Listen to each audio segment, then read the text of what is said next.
Open your ears and lube up your butthole. It's time for the What Do We Call It podcast. Now, here's your host. It's Jmann.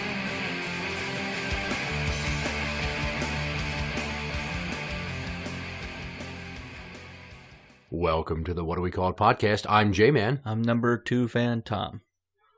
Tom, I have noticed something alarming lately. Yeah, what's that? People are really not stopping for red lights these days. Yeah, well, if there's no cops around, I've noticed they do a little bit better job stopping, but no, they seem to think 3-4 seconds after it turns red, it's okay to keep going. And it's very dangerous. It can be, yeah. I don't know how many times I've watched a car, like when the left turns are going, and they run that red light, but the straight through traffic started going already. Mm-hmm. How many times cars get honked at or slam on brakes? The finger flies. Oh, yeah. Well, it's so bad around these parts that when I have a left turn to make, if I have to yield to wait to make my turn, I will not enter the intersection and wait anymore. Are you talking about those yellow flashing arrow things they're doing, or just like or a free... if it's just anytime I have to make a left turn and I have to yield to straight traffic. Okay, so not just at a signal system. Okay. I will not wait in the intersection because all these people are just blowing these reds to get home. And I'm like, you couldn't wait an extra minute for your next turn? Think about that you could have killed somebody. Yeah, that's just it. People they're selfish when they're behind the wheel. They don't consider that. I could make this light, sort of. Yeah, well, case in point, last month, the wife and I, along with Neil, a friend of mine, we were going to Randy's Cheeseburger picnic down in Minneapolis. Randy from Trailer Park Boys did a one-man show. Oh, really? Where he actually had an MC that was making it a two-man show. Either way, now that the actor that portrays Jim Leahy, John Dunsworth, has died. Holy frick, Mr. Leahy, look! Pat Roach, that plays Randy, is out there on his own trying it to make some extra scratch in the off-season when they're not recording. Yeah. So on our way there, I rode with Neil over to my in-laws because the wife had dropped the kids there, and we were all going to ride together. Leaving my in-laws and heading back to go downtown to Minneapolis to the caboose, there was a stoplight. And we had to make a left turn, and the light turned green for us, but there was traffic going straight, the opposite direction as us. So obviously we're going to yield. Neil starts to pull out into the intersection, and this fucking Lexus goes ripping through the intersection across. Crosswise. Like blowing the red light. So they never even had a green light. It had just turned red for them 3 seconds prior. But 1 Mississippi, 2 Mississippi, 3 Mississippi. I shit you not. It was an SUV or a mid-size class Lexus vehicle. And had Neil pulled out into the intersection and not jammed on the brakes when he saw them like he did, Neil would have been dead of either a snap neck or aortic tear or both. Or he would have been so fucking maimed on the left side of his body, they probably would have had to cut part of his left leg off. It would have shattered his femur, his hip, ribs, his arm. So it came at him from the driver's side? Yes. Okay. I probably would have been all kinds of fucked up too. Most likely. And the wife was in the back seat at the time not wearing a seatbelt yet. What? So, yeah. She probably would have been possibly dead from aortic tear. What's the significance? What happens is, and we talked about this in high school, aortic tear happens when an extreme force changes the course of your body.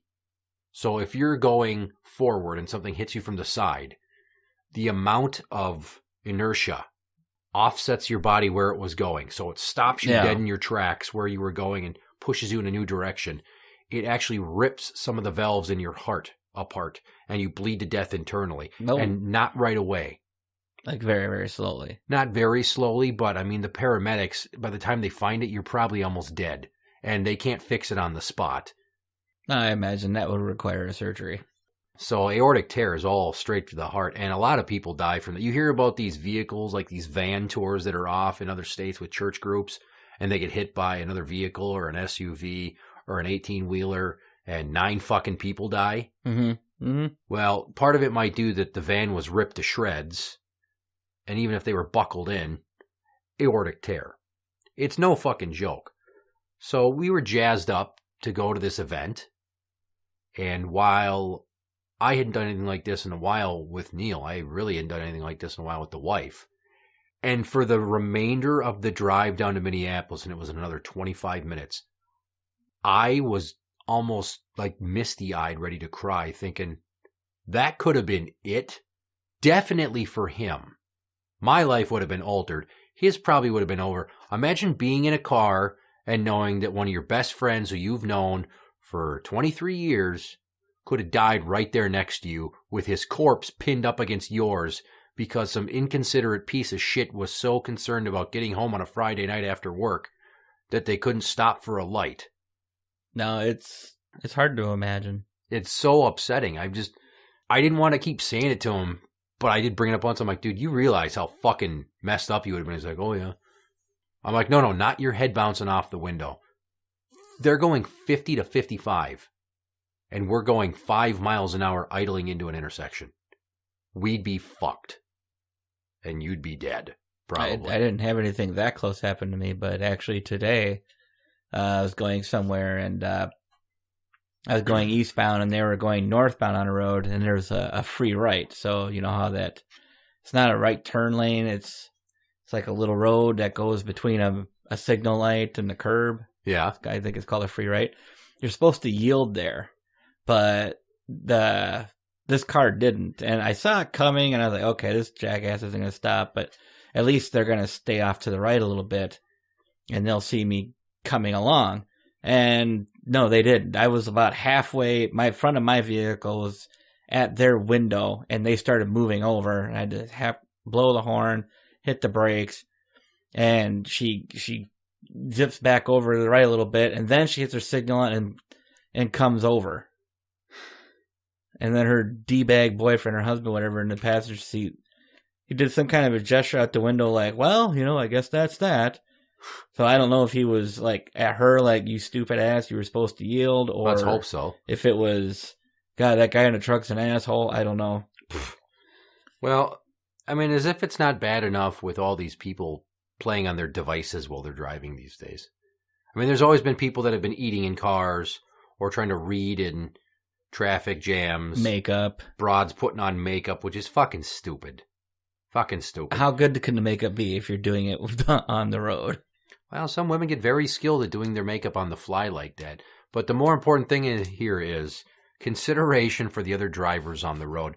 And a lot of people, when that light turns green, if I don't immediately go, people are honking at me. Yeah, you got like 1 second to put your foot on the throttle and get going. And it's like in the situation that you had, maybe waiting 2 seconds, 3 seconds is a very wise idea. It is, because most of the time I'm riding with one or all of my kids. Yeah, definitely. When you got a car full of kids and someone's honking, it's like, shut the fuck up and pay attention to what's going on. Now, in the last 2 months, those honks have gotten less frequent. Why? Typically when it happens, they'll honk and I'll point at that direction with my hand out the window. And it's because I see cars coming that I know aren't going to stop. So it turns green, I'm like, because they're honking, the idiots. People just fucking running lights. I haven't seen it as badly as you've seen it. I've seen like just last second. Yeah. Well, no, I guess it is the same thing. It's not even last second, because I have to go pick up two of the girls, during rush hour frequently. I wake up in the afternoon after sleeping from an all-nighter at work, and I drive over to my in-laws to get the girls, the two of them. So I'm battling with rush hour traffic, and what I'm seeing is the light turns yellow, everybody floors it. Now you know that there's always going to be one person typically that's going to enter the intersection as the light is, quote, orange. And the thing of it is lately, especially on Thursdays and Fridays, it's the worst, where you're seeing the light's red because it turns green for me, or for you would say. And then 1, 2, 3. Yeah, usually the afternoon rush hour. Never any cops. Never any fucking cops around for that shit. And sure, the one time I went through an intersection, I mean, it had been yellow when I saw it. I went through, it turned red right as I was wrapping around the nose of the median. But I didn't see the cop behind me, and I got a ticket. It was $130. Jesus Christ. Like, okay, well, I was in the intersection when it was yellow. I probably shouldn't have entered when it was yellow, but I did anyways. And it was red for maybe 1 second by the time I wrapped around the end of the median. And it was in the proper driving lane. And I got a ticket. But yeah, like you said, you see these people running the light clearly after cross traffic has a green light. Like it's no big fucking deal. And I've actually seen situations where a cop was, east and westbound, like I stopped for westbound, but the cars are turning left to go south. Yeah. And like our light turns green to go forward, but the turning has turned red. And there's a cop sitting in the northbound. And I don't know if he's not watching or didn't care, but I mean, clearly these people ran the red light in front of him and he didn't do anything about it. Well, he can't be bothered with traffic tickets. He's got something sexy to do, like driving home or going to lunch. I can't. Maybe he was on his way to a call, a non-emergency call, and he had to get there like a domestic disturbance or something. Because I don't know. Do they always put their lights on for a domestic disturbance, or do they just try to get there a little bit faster? It seems to me that most commonly around these parts, if there's a domestic going on, and I know it's a domestic because I can fucking hear it, is they roll up real quiet. No cherries, no lights, no siren, yeah, nothing. So that they can get the drop on the couple and not let them know that they're going to show up to interrupt this argument. And frequently, they park 3 or 4 houses away and walk down the street. They don't park in the driveway. They don't park in front of the house. Okay. Yeah, because they want to walk up slow, see if they can hear what I've reported I'm hearing or what someone else has reported they're hearing, and see how they need to approach the situation. See, no, that's different because in my neighborhood, there's one house that the cops in 3 or 4 or 5 vehicles have pulled up right in front of the house, and I've watched a suspect be escorted out in cuffs, but I don't know what for. Probably drugs. So, I'm going to say with that many cars, because it certainly wasn't an argument between a husband and wife. Mm-hmm. But it's just, there, I don't know. I didn't watch them approach, but they all parked right there in front of the house and did business, so to speak. And that's like twice that's happened at that house with 2 different owners. The owners that are in there now that are moving, and then not the owners before, but before that. I happen to know a little bit about some of the other people in your neighborhood, and they're not the people that you meet each day. No. They're the people you see in a busted magazine with their mugshot for drug charges. A lot of drugs in your neighborhood. Yeah. And there's a lot of drugs in every neighborhood, but there's a lot of hard drugs in your neighborhood. That's just sad to know. So this idea that I had is, the more times I witness this, is what if we had a system where, and this would be so expensive, they'd never go for it, obviously. But in my sci-fi sort of mind, what if we had mini walls that came up? So say that you're turning left and your light turns green. The cross traffic that just had the light, or whatever lane is not in use, because it's going to have an extended cycle of red. Little 2-foot tall by 4-foot wide mini walls pop up out of the entrance to that lane, maybe about 5 feet in from the intersection, to block it. So when that light changes, so the next person that hits that is going to fuck their car up.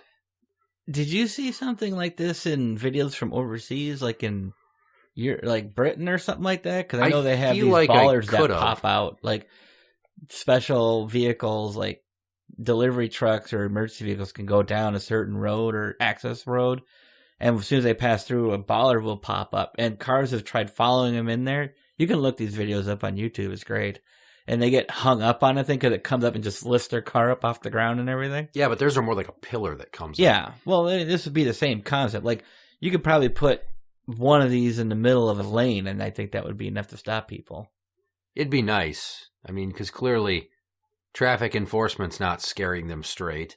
Consideration for the fellow man and the idea that you could be killing somebody's father, mother, brother, sister, son, daughter, or otherwise doesn't seem to stop them. And this me-first mentality that we've got here these days in America, which is just fucking sickening, by the way. Everyone's just like, well, everything I've got to do is more important. Frig off, Ricky. There was a point in time where I didn't really run red lights, but I ran yellows more often. I kind of drove like that, but as I've gotten older, I don't do that anymore. I think when I drove a semi-truck for a while, I learned to just kind of slow it down, take it easy. You know, you don't really got to rush. Right. And it's not because I was driving a big lumbering vehicle. It was just because I think I was reaching an age where I was just maturing more and all that. And I know some of the people in red lights are older people, so maybe they just couldn't see it, or they're just selfish pricks. I always envision it as young people or business professionals with that me, get it done all the time, right away mentality. The people I've seen running, it's all color, creed, everything. There's no that I've seen specific. There's no one demographic that does it more than the others. It seems to be across the board even. Seems like it. Yeah. I mean, I personally will see the yellows these days, and I'm a pretty good judge if I can make it or not. I think a good rule of thumb I use is if you're approaching an intersection and you get to where the turn lanes start and it just turns yellow, you can stop. But if it turns yellow after you pass where those turn lanes start, you can keep going. Yeah, because you're gonna make it through before it turns red. It's a good rule use of that thumb. turn lane as a guide. I hadn't thought of that, but now I got that one to use, and other people listening can now use that themselves. It seriously works. Is how I do it. Well, that's some very useful information, Tom. You're welcome. Interact with the show on Twitter at What Do We Call It? That is at What Do We Call It? You can find us on Facebook at facebook.com/group/What Do We Call It podcast show. For the What Do We Call It podcast, I'm Jmann. I'm number 2 fan, Tom. And that's the end.